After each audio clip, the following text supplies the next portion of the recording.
Fifth Phantom Saga is an interesting game.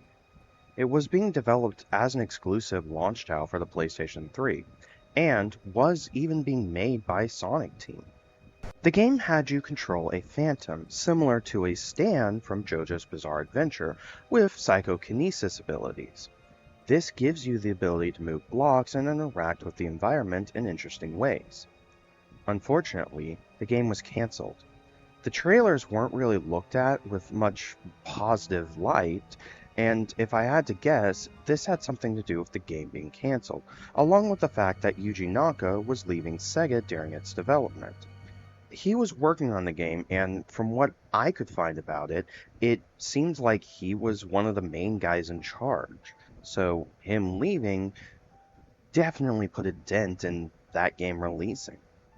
Honestly, from looking at the trailers and gameplay that we have, the game looks interesting. But again, it never came out. I don't even know if the game was fully playable outside of a tech demo. Now, why am I talking about this game if it never came out? Well, it's because the psychokinesis abilities were reused for Silver the Hedgehog. Oh, and don't worry about me. I may be stuck in a timeless void, but it's not the first time I've dealt with stuff like this. Plus, Sonic's friends are busy collecting the Chaos Emeralds, so I'm kinda stuck until they do that. Unfortunately, Pixel isn't here to keep me company because he was stuck in my ship. Luckily, Tails let me use one of his monitors. I think it's the Miles Electric, so I'm just going to continue where I left off in the story. Somewhere in a distant, post-apocalyptic future, a white-furred hedgehog flies around, wondering how the world could be brought to such chaos. This is Silver, and he has been in constant battle with Iblis, a fire demon that seemingly controls this dystopian future. Blaze, from Sonic Rush, who is somehow alive in this future, tells him that Iblis has returned, and they both go to fight him. So, Blaze in this game comes from the future. The problem with that is Sonic Rush says she's a princess from another dimension, and both games came out fairly close to each other. In fact, it's safe to assume they were both developed around the same time. The problem is when these games are supposed to be in the same continuity and end up contradicting themselves. Funnily enough, Rush is supposed to take place before this game, but Sonic doesn't recognize her, nor does Blaze really recognize him. Izuka stated it's because everyone had amnesia in '06, and frankly, it would explain everyone acting like idiots. And despite me being confused when people act like this game is a reboot, this is one of the few times where it kinda makes sense. Anyway, with this first stage, let's quickly talk about Silver's gameplay. And man, is it disappointing. Firstly, Silver moves very slowly. One of the few ways he actually moves fast is using his psychokinesis, but his meter drains just as fast. The best option in most cases is to actually repeatedly press the button to flutter, so to speak, to platforms. He is able to gain upgrades, but they don't really do much. As for his main gameplay style, the psychokinesis, I honestly enjoy it. It's not great, but if you know what you're doing, you can easily toss items at enemies, and even upgrade this to stun and grab enemies themselves. It makes me wonder if the fifth Phantom Saga would have been any good if the game actually came out. Now, I haven't talked about the amigos, as the game puts it, but these are the side characters that you play as in each character's story. For Sonic's story, you get Tails and Knuckles. For Shadow, you have Rouge and Omega, and yes, I do realize I called him Gamma during Shadow's section. I got a little confused. As for Silver, we have Blaze, and later we get Amy. Blaze is probably one of the better amigos, because she just plays like Sonic. The only difference is she has a double jump, and her version of a homing attack is more of a pounce jump, which works with her being a cat, though it did take me some time getting used to. Amy, on the other hand, feels like she was nerfed from her gameplay in Sonic Adventure. She's almost as slow as Silver, and her only attack is her hammer, which requires you to be completely still to use it. In the meantime, you can easily get hit while you try and attack an enemy. She also has a double jump that just sucks, as well as an invisibility move that I never used. It's a bit more upsetting because if I remember correctly, Amy wouldn't be playable in a mainline game again until Frontiers, and even that wasn't in the base game. It was an update that was added a year after the release. And no, I'm not counting adding her to the past games as a bonus. If she wasn't there in the original, she doesn't really count as a new game. Now, getting back to the story, after fighting Iblis, Silver wonders if there's a way to rid themselves completely of the monster. Enter Mephiles the Dark. He tells Silver and Blaze that if they wanted to stop Iblis, they would have to go back in time and stop the person responsible.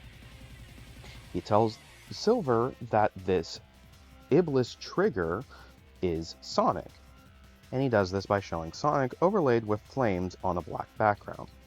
An effect you can easily recreate in most video editors. In fact,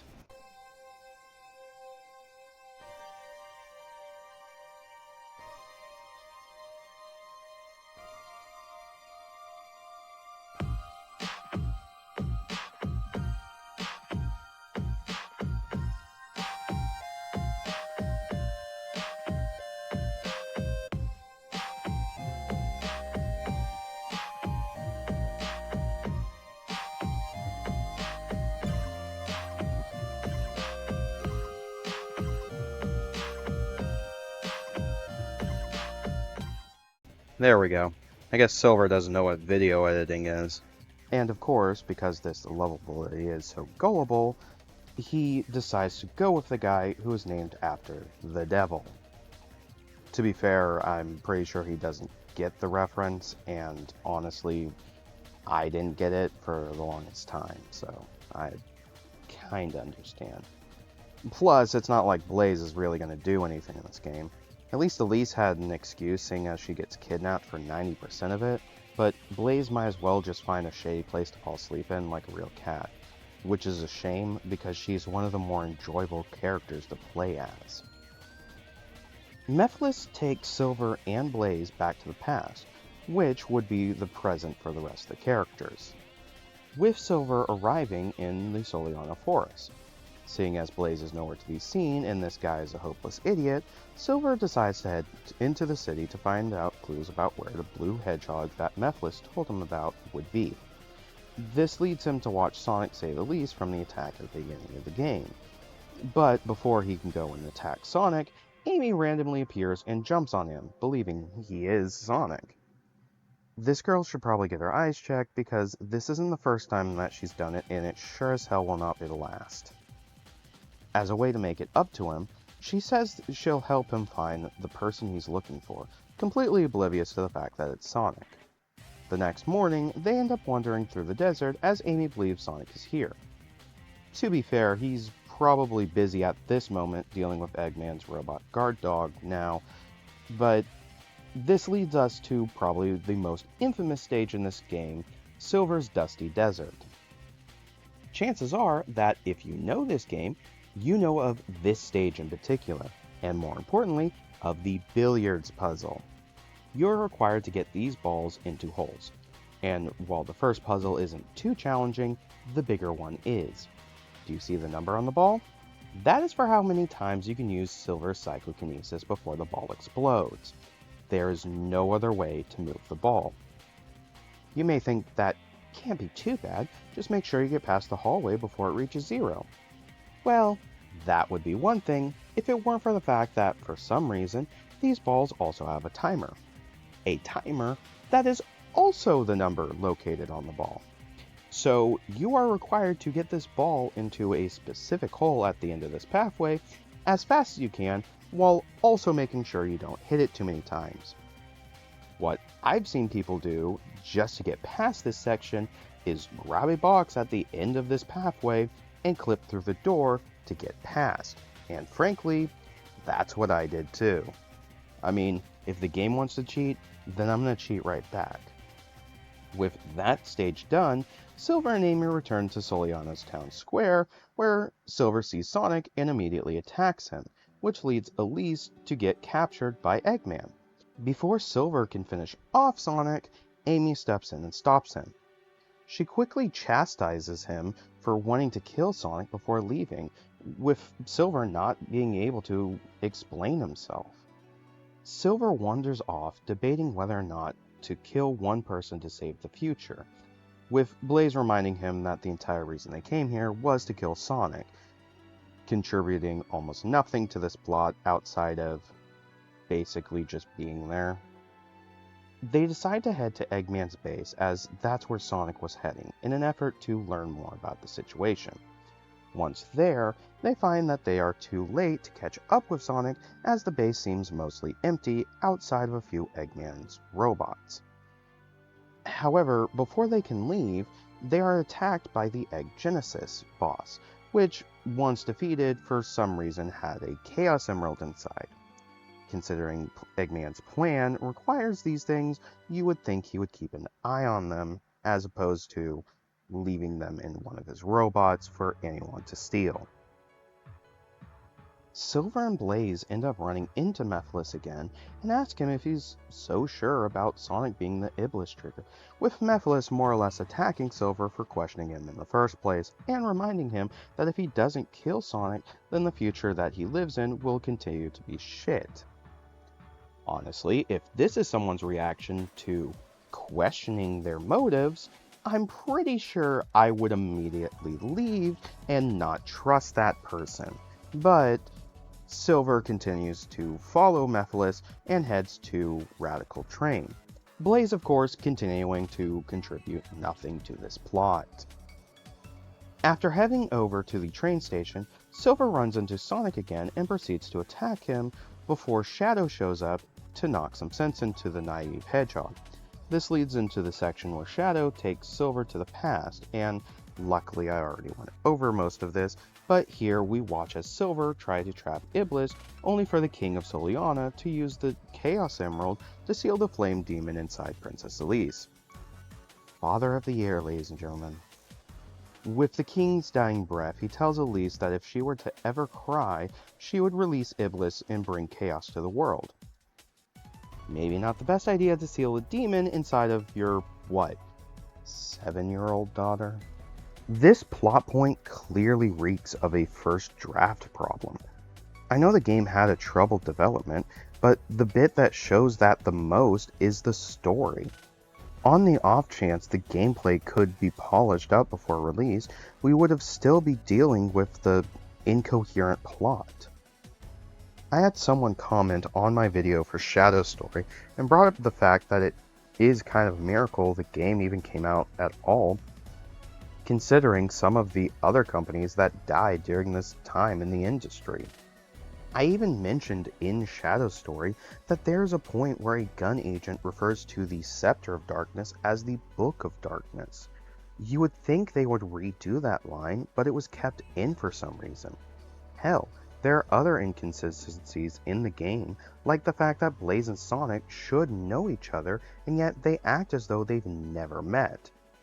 However, Blaze does seem to remember Sonic, albeit faintly, so maybe there was originally supposed to be a point where she remembers working with Sonic to help get her Dimensions version of the Chaos Emeralds back. Shadow is even working for Gunn under the President's order. Considering the shit he went through, you would think a character like Shadow wouldn't ever want to work for them, but here, he's acting as though the events of his solo game never happened. And, to be fair, I would want that game behind me, but the events did still happen. It's terribly incoherent, inconsistent, and needed another draft.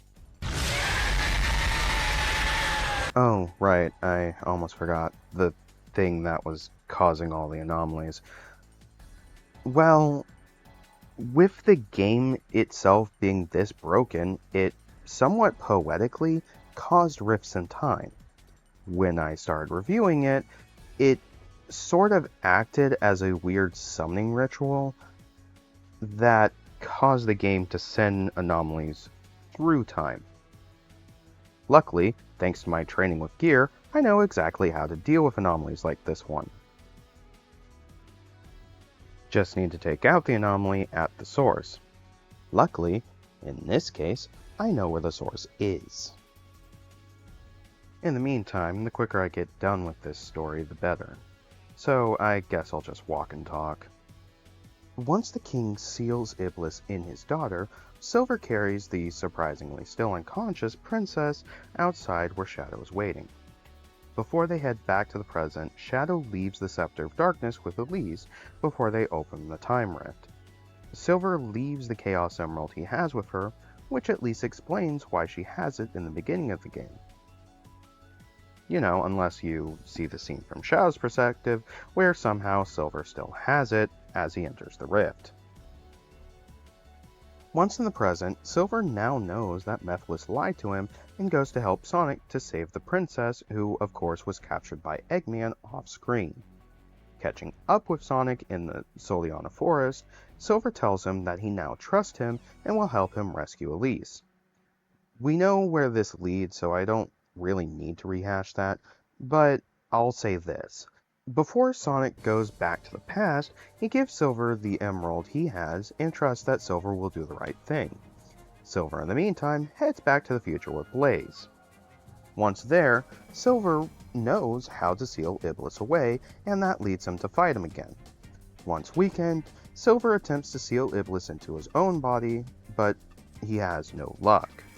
Blaze then steps in and sacrifices herself to seal Iblis, meaning she actually does something in this mess of a plot. With that, Silver is unfortunately alone in this futuristic hellscape. At least, in one positive note, Iblis won't be bothering him. However, the problem here is that if the future is like this, then that would mean Sonic failed. That leads us to the final story of the game, which, much like the other games I've reviewed, it unlocks after completing everyone's stories. So, with Silver's story finally finished, we have access to it. This final story begins with Sonic and Elise walking through Soliana's forest area before being distracted by a bright light from one of the Chaos Emeralds. Before they can react, Mephiles appears and stabs Sonic from behind with a beam of energy that kills him. That's right, the character that the game is named after, the main fucking character, dies. Need I remind everyone that this was the game they released for the 15th anniversary. Anyway, this leads Elise to cry, releasing Iblis. With his plan succeeding, Mephiles summons the Chaos Emeralds, somehow, and combines with Iblis to become Solaris once more. And the first thing this god does is plunge the world into a timeless void. Somehow this doesn't affect the cast of the game, seeing as they are all perfectly fine in this void, except for the dead Sonic and Blaze, who just noped out of the game when she saw the opportunity. Which is fair, I'd want to get out of here as quickly as possible myself. Everyone grieves over the dead hero before Elise is somehow able to sense Sonic's presence. He apparently isn't fully dead. I guess when Solaris accidentally brought the other characters here, he must have also brought Sonic's soul over. Don't ask me how that would work. This story is already way too damn convoluted for me to understand how most of the things in it just happen. Granted, this is the same series that will bring Sonic back from the dead with the power of friendship during the events of Frontiers. At this point, I've grown numb to a lot of the dumb things this series has. Silver thinks that if they are able to gather the Chaos Emeralds, then they might be able to use their power to bring Sonic back, so everyone runs through the different areas to regain them. And frankly, this is probably my favorite stage in the game. Yeah, it's long, but we get to see as everyone we have access to go through stages that we didn't get to see them in. Plus, these are only small sections of the larger levels. Strangely enough, this concept was reused for the Team Attack Amigo DLC that was released for this game. And yes, this game had DLC made for it. Unfortunately, said DLC didn't really come to the PlayStation 3 in America. While yes, the PlayStation 3 version had the super hard mode in America, as far as I know, we didn't get Team Attack Amigo or the boss rushes. That being said, all DLC is available on the Xbox 360 if you really want to play this game and all of its DLC. And to be fair, this DLC came out in Europe and Asian countries. I didn't know that until doing research on the DLC for this video. Luckily, I was able to get it and play it, but you're not missing much. Anyway, I digress. After getting the emeralds, the gang regroups and uses them to revive Sonic in a scene that sent shockwaves through the fanbase and gaming media as a whole. I'm not going to say much about this because, frankly, like I mentioned, I've grown numb to this franchise. Plus, ironically, I'll take this scene over anything Ken Penders did to the franchise. With the infamous kiss out of the way, Sonic is revived into a super form and shares the power with Shadow and Silver as they take on Solaris. And genuinely, I love this fight. I'm not even exaggerating or playing this up for a joke. I honestly really like it. The fight was genuinely fun for me, despite the shit I had to go through just to get here. Each hedgehog gets their time to shine using their unique abilities. Shadow uses his Chaos Blast to fire at this god. Silver uses his Psychokinesis to grab any rubble that Solaris flings at them and fire it back. And Sonic, frankly, just does what he's been doing and rams into him. After destroying the armor Solaris has, they reach Phase 2 as an instrumental version of His World Plays, which is my favorite song in the entire game. It just feels like the perfect climactic end to a game that tried its best to be an epic Sonic game. Once weakening the god, it somehow sends Sonic and Elise back in time. At this point, Solaris was just a small flame, barely a flicker. Elise hesitates to blow out the flame as she knows it would mean the events of the game would not have happened and she would forget Sonic. And frankly, that's where I am. The only way out of this timeless void would be to destroy the game, but I just can't bring myself to do it. The game is a broken, buggy mess, a rushed game that almost single-handedly killed the franchise, and most importantly, one that left a stain on the franchise's reputation that even to this day has never been able to be removed. But even then, I can't hate it. Sure, it's not great, but what made this game what it is wasn't the game itself. It was the development issues. The game was plagued with problems from the start. The first time this game was shown off, it had promise, but that was quickly dashed with all the behind-the-scenes trouble. With Yuji Naka leaving Sega during the development, it left the game without someone to steer the ship. Shun Nakamura, who was the game's director, was left in charge, but he was in a tough state. Sega wanted the game out by Christmas of 2006 with absolutely no exceptions, quality be damned. Many features that were planned for this game had to be cut because they didn't have time to get them done before release. In the game's manual, it even lists features or abilities that just are not in the game. One of the biggest ones is a rainbow gem for Sonic. His upgrades mostly are these gems, but this one is inaccessible.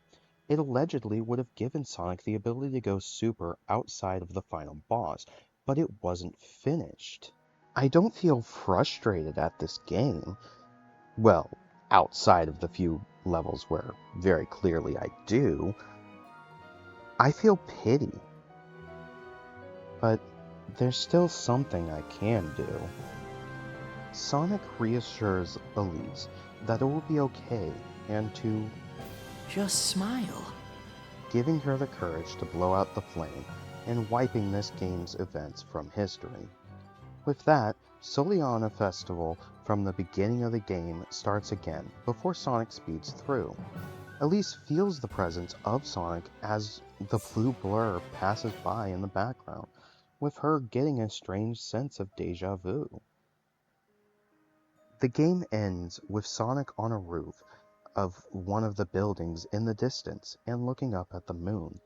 And despite everything, it's a hopeful ending. And that is Sonic 06. As for my thoughts, well, like I said, it's a mess. The characters are way too stiff. Everyone turns with 90-degree angles, and characters like Amy and Silver just aren't really fun to mess with, just with how slow they are. Sonic and Blaze are probably the most fun you'll get out of this game, but that's about it. Shadow, Tails, Knuckles, and Rouge are also annoying. Omega isn't too bad for me, but he just feels like Gamma from SA1. The story is a colossal incoherent mess. That being said, I honestly enjoyed this game. I don't know what it is about it, but ever since I learned of the reputation, I tried steering clear of it. But a couple years ago, I decided to get myself a PlayStation 3, and this was one of the first games I bought for it. I've played many bad games over the years, but this one sort of had a charm to it that I enjoyed. I am in no way saying this game is good, but maybe if Sega gave the devs time to finish it, who knows? It could be seen as one of the better Sonic games.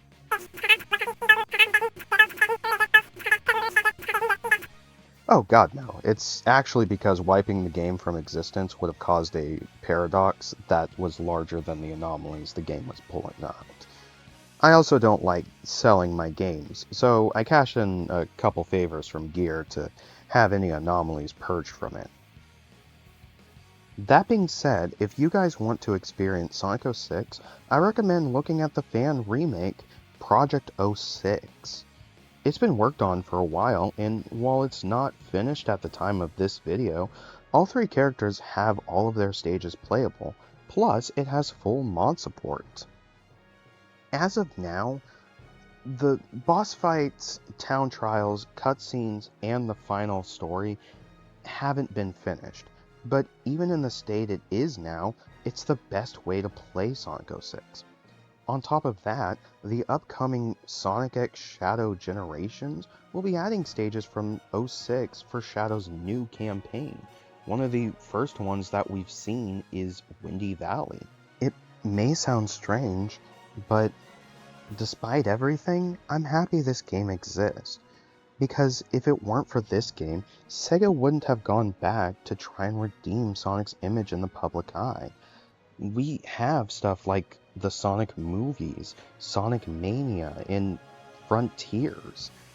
Sometimes you have to hit rock bottom, and I hope at least Sega has tried to learn from this game and not rush the development of Sonic games, or put too many cooks in the kitchen.